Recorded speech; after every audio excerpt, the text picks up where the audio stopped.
Bonjour. Je m'appelle Catherine d'Aragon, Anne Boleyn, Jane Seymour, Anne de Clèves, Catherine Howard et Catherine Parr. Et je suis reine d'Angleterre aux côtés de Henri VIII. Le 18 février 1528, le 12 février 1536, le 24 mai 1537, 22 juin 1540, 2 septembre 1541, 21 novembre 1546. Alors je viens d'Espagne et je suis la fille du roi Ferdinand d'Aragon. Je viens d'une famille d'aristocrates et si vous remontez un peu plus haut dans mon arbre généalogique, vous verrez que le sang des Plantagenets coule dans mes veines. Comme Anne, je viens d'une famille d'aristocrates et je descends aussi des Plantagenets. Je suis allemande, je suis née à Düsseldorf. Eh bien, je suis la cousine d'Anne Boleyn. Je crois que vous la connaissez. Mon père était un proche d'Henri et ma mère a servi feu la reine Catherine d'Aragon. Et c'est d'ailleurs pour cette raison que je m'appelle Catherine. 700K, je crois. Enfin, je suis pas sûre, hein. Je suis pas très active dessus, donc je peux me tromper. 1,8 million. Mais bon, c'est pas que des fans, donc je sais pas si ça veut dire grand-chose. Alors ça change tous les jours, donc on va vérifier ça ensemble. 1,5 million. 100K, je crois. Enfin, sûrement un peu moins, d'ailleurs. Alors non, moi je suis pas trop sur Insta, hein, c'est pas ma cam. Par contre, je suis très active sur TikTok. Et la semaine dernière, on a passé la barre des 400K. 220K. Eh bien, à la base, j'étais mariée à son frère Arthur. Mais en fait, ce mariage a duré quelques mois à peine parce que Arthur est décédé quelques mois plus tard. Et ça, c'était vraiment très soudain, hein. Personne ne l'a vu venir, même pas sur les forums Doctissimo, donc bon, c'est peu dire. Et suite à cette tragédie, son père, Henri VII, qui était donc au pouvoir à ce moment-là, ne voulait pas me renvoyer en Espagne, parce que ça voulait dire, entre autres, faire une croix sur ma dot d'environ 200 000 escuelos. Et donc, il a souhaité que je reste dans la famille, donc soit en me remariant avec lui, Henri VII, malgré notre importante différence d'âge, soit avec le frère cadet d'Arthur, Henri, qui était donc le nouvel héritier. Et c'est finalement cette seconde option qui fut retenue, et heureusement pour moi parce que c'était de loin la meilleure. Je vais m'abstenir de commenter. Pour ma part, j'ai fait mes débuts à la cour en tant que dame de compagnie de Catherine d'Aragon. Et à ce moment-là, Henri avait une liaison avec ma sœur Marie. Et un beau jour, il s'est glissé dans mes DM et il m'a fait des avances sur Insta, que j'ai longtemps déclinées, pour des raisons qui me regardent, et malgré le fait qu'il semblait très amoureux et que ses sentiments avaient l'air de croître de jour en jour. Alors moi aussi, j'étais dame de compagnie d'Anne Boleyn et avant elle de Catherine d'Aragon, paix à son âme. Et Henri se sentait vraiment trahi par ce mariage malheureux. Bon, bien sûr, rien n'a jamais pu être prouvé concernant les accusations d'adultère qui visaient Anne, mais en tout cas, ça lui a fait beaucoup de mal. Et moi, j'étais là à ce moment-là et il est tombé amoureux de moi. Et donc, me concernant, mon mariage avec Henri est politique et donc a été organisé par le ministre Thomas Cromwell, donc juste après la mort de Jane Seymour. Et du coup, je suis arrivée en Angleterre déjà fiancée et donc dans le but de devenir reine d'Angleterre. Et donc Henri m'avait jamais vue avant, hein, si ce n'est dans un portrait qu'il avait commandé au peintre Hans Holbein. Et ce portrait lui avait tellement plu qu'il était impatient de découvrir à quoi je ressemblais. Et donc, il a décidé de venir à ma rencontre sur mon trajet pour arriver à Londres. Et ça, je ne l'ai appris qu'après. Donc, puisqu'il était tellement déçu de voir à quoi je ressemblais en réalité qu'il ne s'est pas manifesté à moi. Voilà, je ne sais pas si c'est grammaticalement correct cette phrase, mais bref. Et donc, on s'est réellement rencontrés officiellement dans un combat d'ours, enfin pendant un combat d'ours. Et ça s'est extrêmement mal passé parce que moi, je ne l'avais pas remarqué au début. Donc, j'imagine que ça a dû le vexer. Et du coup, quand on a été finalement mis en présence et qu'il m'a attiré à lui pour m'embrasser, je me suis laissée faire, mais c'était cringe. Et de toute façon, il n'y a pas eu d'amour, hein, ni de romantisme dans notre histoire. D'ailleurs, tout le monde va le dire, ça. Voilà. J'étais au service d'Anne de Clèves, et puis Henri est tombé amoureux de moi en me voyant. Faut dire que j'ai rien à voir avec Anne, hein. que j'embrasse en passant. Alors, je suis rentrée dans l'entourage de la princesse Marie, la fille qu'il a eue avec Catherine d'Aragon. Et donc, c'est comme ça que Henri a fait ma connaissance. Eh bien oui, malheureusement, puisque toute la question était de savoir si, oui ou non, mon mariage avec Arthur avait été consommé. Parce que donc, si tel était le cas, ça rendait celui avec Henri impossible. Chacun y a été de sa théorie, puisque mon témoignage ne suffisait pas pour les convaincre. Mais bon, on s'accorda sur ma virginité, et une dispense fut accordée par le pape. C'était l'autorisation nécessaire pour que cette situation de remariage avec le frère d'un défunt puisse avoir lieu. Et nous avons finalement été unis par les liens du mariage peu après le décès de Henri VII. Alors Henri me donnait de nombreuses preuves de son amour, mais il ne s'est pas contenté de juste faire le joli cœur avec de belles paroles, puisqu'il a œuvré pour faire invalider son mariage avec Catherine afin de pouvoir m'épouser moi. Donc pour ce faire, il a fait ressortir le vieux dossier mariage avec mon frère Arthur, et le 18 juin 1529 s'est ouvert le procès. Après tout, n'est-il pas écrit dans la Bible « Tu ne découvriras point la nudité de la femme de ton frère ?» Donc Catherine a bien évidemment soutenu qu'elle n'avait eu aucune relation conjugale avec Arthur. De toute façon, vu l'enjeu, elle n'avait pas d'autre choix que de nier. Mais, long story short, Henri a finalement déclaré l'invalidité de son mariage avec Catherine. Mais bon, ça n'a pas été sans conséquence, puisqu'il a fallu pour ce faire rompre avec Rome, qui donc soutenait Catherine, et son témoignage que personnellement je trouve bancal. Mais bon, peu importe. Donc je disais, il a fallu rompre avec Rome et entériner la suprématie royale sur l'Église d'Angleterre. Mais si vous voulez une vraie anecdote, je peux vous dire que nous nous sommes mariés en secret avec Henri le 25 janvier 1532, donc avant que son premier mariage ne soit annulé. Pour nous, c'était vraiment qu'une formalité ce procès. On savait depuis le début que son mariage avec Catherine, ça n'avait aucun sens. Donc pourquoi attendre ? Eh bien, Henri a également fait annuler son mariage avec Anne, qui était donc accusée d'adultère et d'inceste. Comme je disais à l'instant, il l'a faite décapiter et on s'est mariés très peu de temps après ça. Bon, bien sûr, il a fallu demander une dispense parce qu'on est cousins au 5e degré, mais on l'a obtenue sans grande difficulté. Alors, on s'est donc mariés le 6 janvier 1540 et ce qu'il faut savoir, c'est qu'en fait, notre mariage n'a pas été consommé. Mais moi, je voyais vraiment pas du tout ça comme un problème parce que je suis sa 4e femme, il a déjà eu 3 enfants avec les 3 précédentes, donc c'était pas une situation idéale, mais voilà, je voyais pas vraiment le problème, enfin pour moi ça n'en était pas un, et je comprenais d'ailleurs même pas les sous-entendus de Cromwell qui me conseillait d'être plus aguichante avec le roi. Déjà que je comprenais mal la langue, pourtant j'étais assidue sur Duolingo, mais voilà, la situation était vraiment pas évidente à comprendre pour moi. Donc, bon, bien sûr, je suis pas stupide, hein, je sais très bien qu'au vu de son tempérament et au vu donc de cette situation, Henri était plus que susceptible de me tromper, surtout qu'en plus à ce moment-là, il tournait autour de Catherine Howard, donc bon.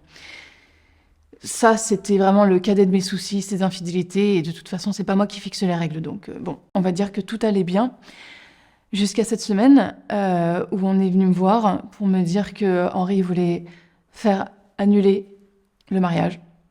Et que donc je risquais d'être exilée à Richmond. Donc malgré tout ce que je viens de dire, ça a été vraiment un choc parce que je ne l'ai pas vu venir.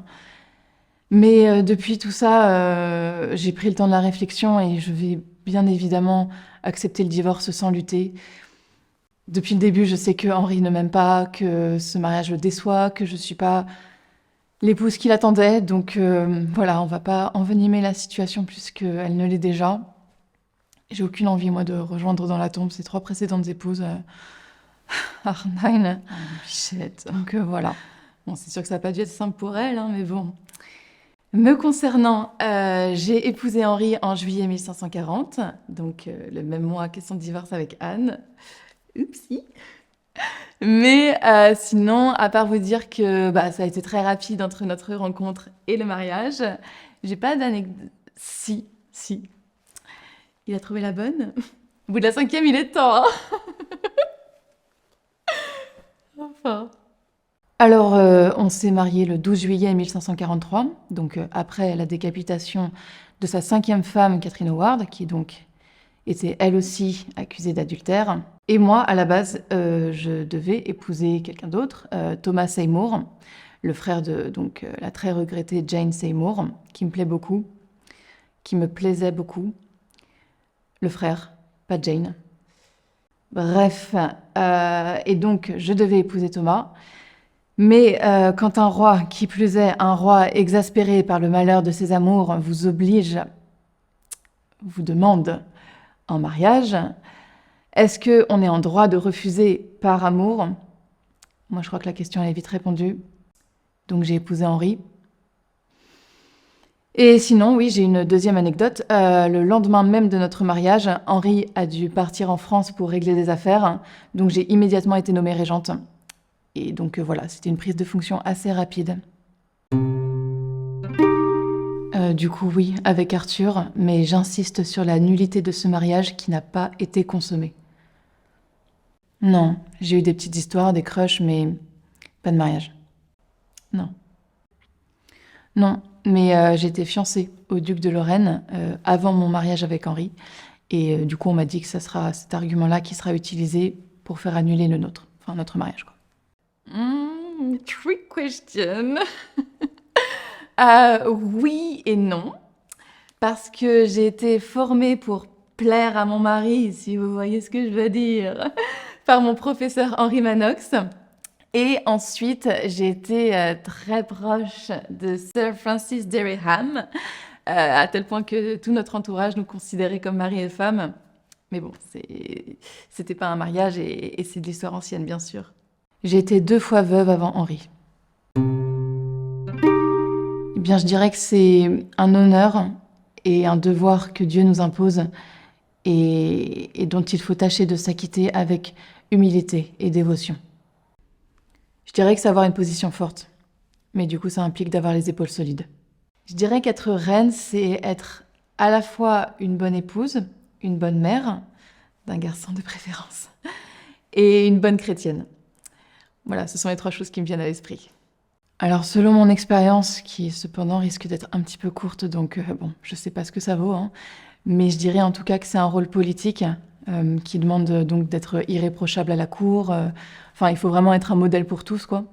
Mais voilà, il faut d'abord plaire au roi, donc bon, vous voyez que sur ce point-là, je suis pas le meilleur des exemples. Alors, c'est être là pour le roi, lui donner un héritier, parce que, bon, d'accord, il en a déjà eu un avec Jane, mais c'est jamais ce qui peut se passer, donc mieux vaut assurer ses arrières et en avoir un de secours. Moi, je veux juste pas connaître le même destin que Jane, hein, parce que franchement, c'est tellement nul de mourir en accouchant, la pauvre. Enfin, elle a même pas pu, elle, profiter de son statut de mère du futur héritier. Donc voilà, moi, tant que ça m'arrive pas, ça me va. Et puis sinon, donc, être là pour le roi, lui donner un héritier, et non, c'est tout, voilà, c'est assez confortable en vrai, hein. Je veux dire, moi, j'ai mes dames de compagnie, tout le monde me respecte, même quand je fais ma tête de mule. Donc, ouais, franchement, moi, je suis très contente de ma position. Eh bien, pour moi, c'est surtout et avant tout faire des sacrifices. J'ai porté plusieurs enfants, mais qui puis-je si Dieu a décidé de les rappeler à lui? Seule notre petite Marie a survécu. Et d'ailleurs, elle fête aujourd'hui même ses 12 ans. Oui, Élisabeth, ma petite merveille, qui est née le 7 septembre 1533. Bien sûr, j'aimerais donner un fils à Henri, mais bon, depuis la naissance d'Élisabeth, je joue de malchance, hein, puisque j'ai connu 2 fausses couches depuis. Et il y en a une notamment qui a eu lieu à quelques jours d'intervalle de la mort de Catherine. Donc certains haters ont vu ça comme le signe d'une punition divine, d'autant plus que l'enfant s'est avéré être difforme. Mais c'est uniquement le fruit du hasard, le fait qu'il soit difforme et la fausse couche. Ça ne devrait plus tarder, puisque j'en suis à mon 4e mois. Et bon, j'espère évidemment que ça sera un garçon, parce que Henri espère et attend tellement un héritier. Il a notamment fait passer un acte de succession dernièrement qui écarte du trône ses 2 filles, Marie et Elisabeth. Donc il a vraiment besoin d'un fils. On croise les doigts en tout cas. Et c'est vrai que de mon côté, j'aimerais bien pouvoir organiser un gender reveal, mais je me sentirais trop mal si finalement c'était pas un garçon. Et bon, comme fatalement j'ai 50% de chances que ça soit une fille, je me dis qu'il vaut mieux pas trop en faire, parce que sinon c'est moi qui vais porter la responsabilité de cet échec. Donc voilà, on croise les doigts. Du coup, non. Non, mais ça ne saurait tarder. Non, mais je m'emploie à réconcilier ces 3 enfants, Marie, Élisabeth et Édouard, et je prends très à cœur mon rôle de mère. De belle-mère. De belle-mère. Dios mio, c'est quoi cette question? Bien sûr que non. Non. Non. Non. Non. Non. Eh bien, je pensais que cette histoire avait été réglée, mais ces derniers temps, la non-consommation de mon mariage avec Arthur est à nouveau discutée, puisque Henri veut faire annuler notre mariage. Je suis accoutumée à ces infidélités qui sont d'ailleurs jamais que des anecdotes, mais depuis qu'il s'est entiché de cette Boleyn, la situation commence à m'échapper. Parce que s'il parvient à convaincre l'Église de déclarer que mon mariage avec Arthur a été consommé et que donc le nôtre est nul, je perds tout. Donc bon, j'essaye de rester rationnelle, hein, de me dire que l'Église ne peut pas cautionner ça, de m'accrocher aux choses concrètes. Ce qui m'aide pas mal d'ailleurs en ce moment, c'est de pouvoir continuer à m'occuper de coudre les chemises d'Henri. C'est une petite activité manuelle que j'aime bien faire. Et je me dis que ce lien-là, bon, même si c'est un micro-détail, ça au moins c'est concret. Et ça prouve bien qu'au fond de lui, Henri ne veut pas m'évincer, puisqu'il me laisse m'occuper de ses petites affaires. Oui, concernant le schisme entre l'Angleterre et Rome, alors que soyons très clairs, hein, le fait que Henri rompe avec le pape ne veut pas dire qu'il a créé une nouvelle religion. Il est simplement devenu le chef de l'Église, alors qu'avant c'était le pape, c'est tout. Il n'est pas devenu luthérien, il n'est pas devenu protestant, donc il y a vraiment pas de quoi s'énerver. Non, non, sauf si le dégoût d'Henri compte. Auquel cas, oui. Alors, en ce moment, c'est la foire à la saucisse, hein, donc parlons-en. Il se trouve que partout où je vais, sur Twitter aussi d'ailleurs, j'apprends que les gens pensent que je me tape mon ex Dereham et aussi un autre loustic qui s'appelle Thomas Culpepper. Il y en a même qui ont sorti un vieux tweet de François Ier qui, quand il a appris que j'allais épouser Henri, il a tweeté que tôt ou tard, un jour ou l'autre, j'allais finir sur l'échafaud. Donc bon, super sympa François, merci beaucoup. Honnêtement, je sais pas quoi répondre à ça, franchement, c'est que des ragots, ils sont dans leur jalousie, je suis dans mon lit de rubis. Eh bien malheureusement oui, puisque je penche en faveur du parti réformateur, et ça plaît assez peu. Vous pouvez aller jeter un œil si vous voulez sur Twitter, c'est un gigantesque shitstorm dans lequel je suis tout simplement accusée d'être une hérétique, alors que j'appartiens toujours à l'Église nationale, hein. C'est juste que je suis attachée à une réforme modérée. Et il y a des gens comme l'évêque Gardiner, qui donc lui est conservateur, à qui ça plaît assez peu, et voilà, qui essaye de provoquer ma chute. Pourquoi pas?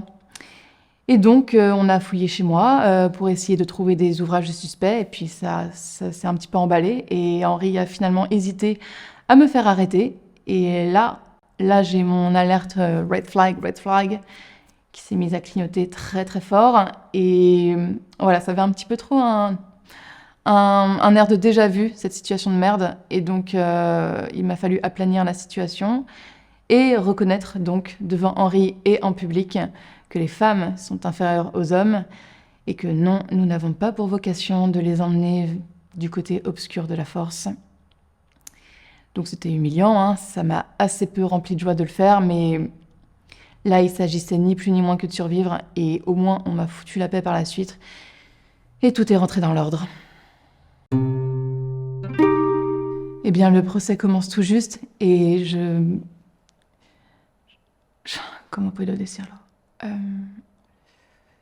j'espère parfois, mais bon de moins en moins souvent, que Henri retrouve la raison, et que nous retrouvions notre harmonie passée. Parce que cette Boleyn ne peut être qu'une passade. C'était le cas de toutes ses liaisons précédentes, alors pourquoi elle ne le serait pas?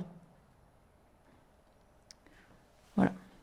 Alors honnêtement, là tout de suite maintenant, c'est pas la meilleure période de ma vie, parce que bon déjà il y a ces histoires de fausses couches qui me rassurent pas, parce que voilà, il faut absolument que je donne un fils à Henri, et tant que ce sera pas fait, je serai pas tranquille.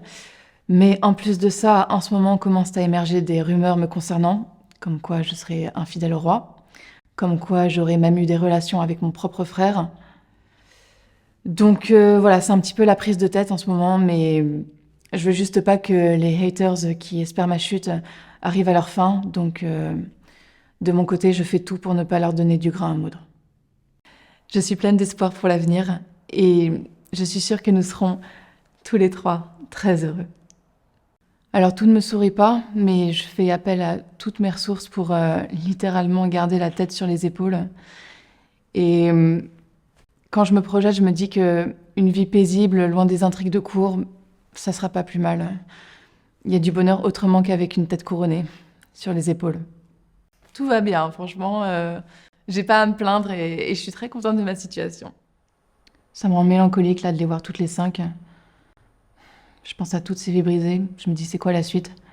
Est-ce qu'il y en aura une 7e? Une 8e? Je vais te manger à quelle sauce, quoi? Parce que moi, je fais profil bas depuis le début. Hein. Je dis oui à tout, juste pour être sûre de survivre jusqu'au lendemain. Mais franchement, je pense que personne ne peut se figurer ce que c'est, enfin, l'angoisse dans laquelle je vis depuis que je suis mariée à Henri. C'est déjà que je suis pas là par choix, mais en plus, il faut que je me justifie d'absolument tout ce que je fais et tout ce que je dis. Parce que sinon, on me tombe dessus, quoi, et ma tête tombe. Donc non, mon état d'esprit, il est pas serein. Je pense d'ailleurs que toutes les 5, elles seraient d'accord avec moi pour dire que être reine ne rend pas sereine.